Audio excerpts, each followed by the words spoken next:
Next, we'll see some examples related to this concept. First one is 30% of 725 is. Instead of going for a direct calculation, let us take up the 10% of the given number. 10% of 725 is 72.5.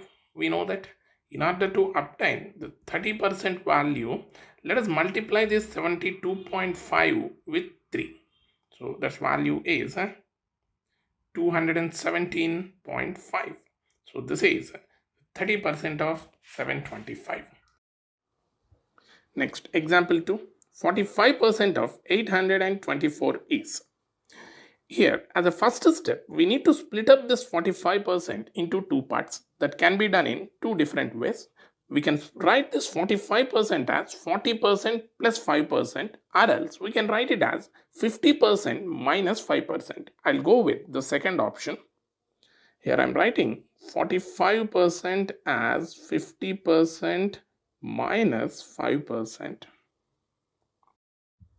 We know 50% of any value is just half of its value. So here 50% of 824 is 412.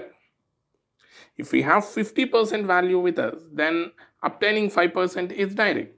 You need to place a decimal point before units place so that 5% value is 41.2. Here we need 50% minus 5%. So let us go for a subtraction. 412.0 minus 41.2.